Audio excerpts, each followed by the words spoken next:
जहरीली शराब केस को लेकर मुख्यमंत्री अखिलेश यादव ने कड़ा रुख अख्तियार कर लिया है। सीएम ने इस मुद्दे पर तुरंत समीक्षा बैठक बुलाई है।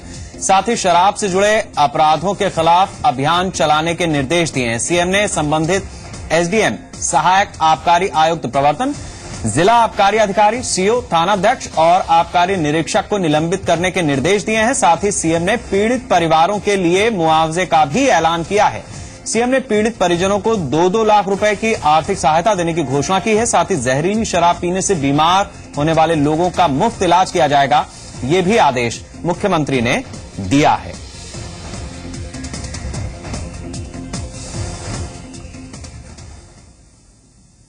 अब आपको बता दें कि ये आखिर मुख्यमंत्री हरकत में क्यों आए। उत्तर प्रदेश सरकार की नाक के नीचे जहर का घूंट पीकर 12 लोगों ने जान गंवा दी।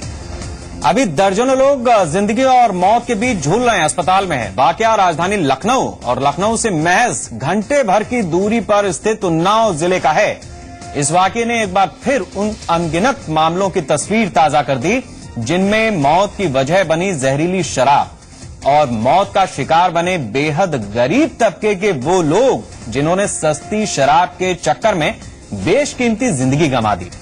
अब मौतें हुई तो कार्रवाई भी हो रही है, बड़े बड़े दावे भी किए जा रहे हैं, जांच भी शुरू हो गई है। लेकिन सवाल यह है कि क्या सिर्फ इतना भर काफी है? क्या वाकई अभी हो रही कार्रवाई गंभीर है या सिर्फ खानापूर्ति? ये सवाल इसलिए क्योंकि अब तक के मामलों में ऐसा ही होता आया है।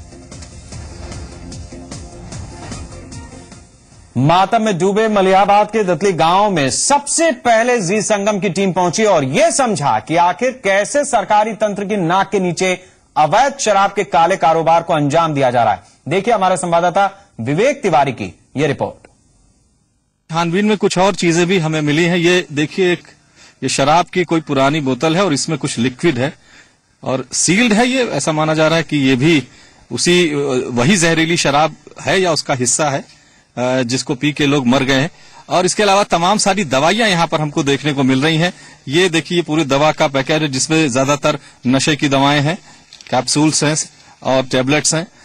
ये वो स्टिकर है जो इस नकली शराब के पाउच पे लगाया जाता था। इस पे क्या लिखा है कुछ खास समझ में नहीं आ रहा है, लेकिन हाँ देसी मदिरा इस पे जरूर एक छोटा सा शब्द इसमें समझ में आ रहा है। बाकी सारी चीजें इसमें कुछ नंबर पड़े हुए हैं, सब फर्जी हैं।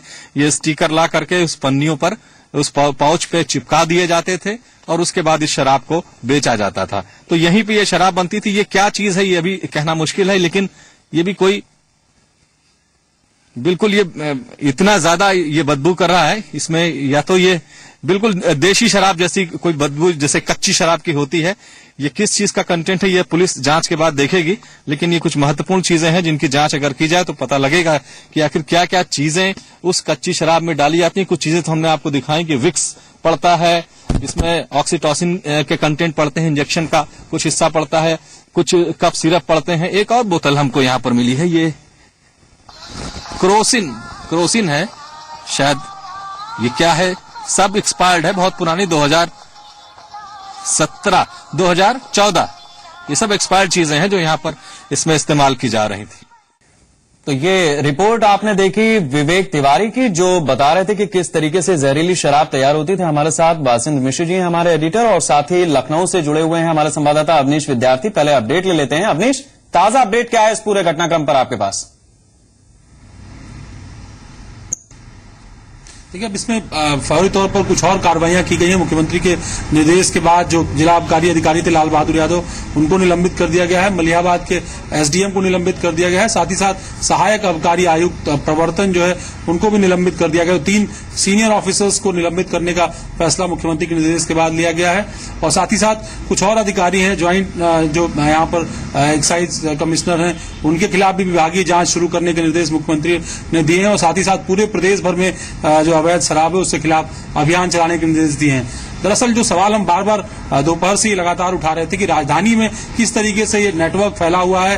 राजधानी के आसपास के इलाकों में, आउटर स्कर्ट में, चाहे बाराबंकी की सीमा हो या हरदोई की सीमा या फिर उन्नाव या आसपास जो भी इलाके हैं, इन सब में एक पूरे कुटीर उद्योग की तरह से ये फैला हुआ है। और कई एक तरीके से कहें तो आबकारी विभाग और पुलिस विभाग के संरक्षण में पूरा धंधा यहाँ चलता है। और उसको लेकर के कई बार से सवाल उठ रहे थे, लेकिन कोई कार्रवाई नहीं हो रही थी।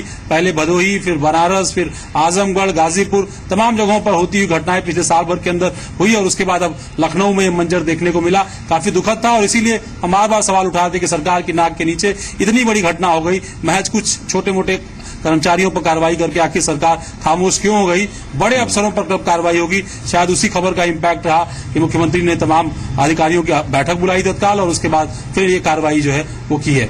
बिल्कुल, बहुत शुक्रिया अवनीश इन जानकारियों के लिए वासिन जी। लेकिन हकीकत यही रहती है कि कौन सा विभाग किसके पास जा रहा है, उसमें देखा जाता है कि कमाई कितनी ज्यादा है। आबकारी मंत्रालय भी बहुत लुक्रेटिव माना जाता है।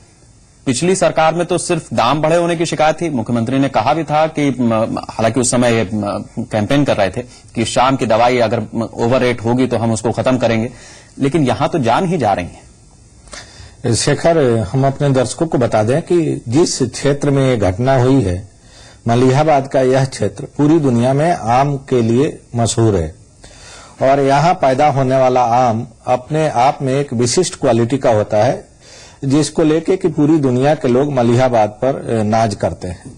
लेकिन आज की इस घटना ने एक बार फिर वही सवालिया निशान खड़ा किया है कि आखिर सत्ता में बैठे हुए लोग इस शराब माफिया के आगे इतने लाचार क्यों हैं।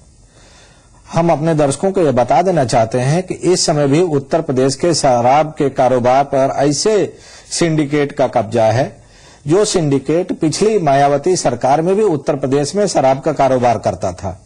सत्ता बदली लेकिन वह सिंडिकेट कमजोर नहीं हुआ और मजबूत होकर आया उत्तर प्रदेश की राजनीति में।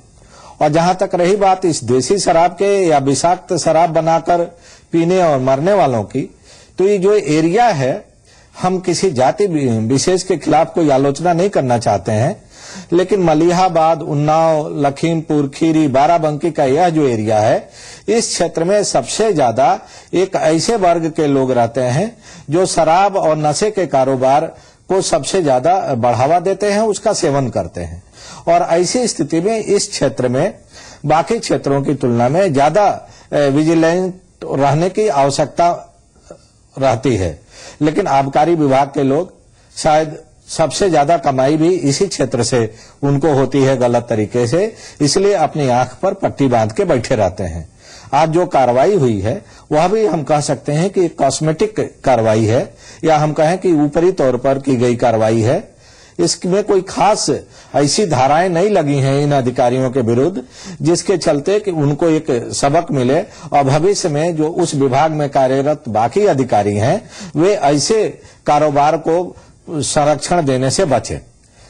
होना तो ये चाहिए कि इन सभी आबकारी अधिकारियों के विरुद्ध या प्रशासनिक अधिकारियों के विरुद्ध हत्या का मुकदमा दर्ज होना चाहिए और इन लोगों को हत्या के आरोप में जेल भेजा जाना चाहिए।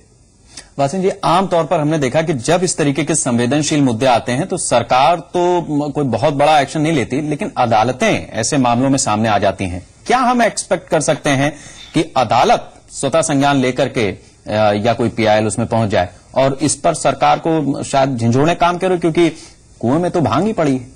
देखिए, अदालत या जुडिशरी की अपनी एक सीमा है। अदालत उन्हीं मामलों का संज्ञान ले सकती है, उन्हीं मामलों में कठोर कार्रवाई का निर्देश जारी कर सकती है जब उसके पास प्रोसिक्यूशन पक्ष की तरफ से मजबूत दलील पेश की जाएगी।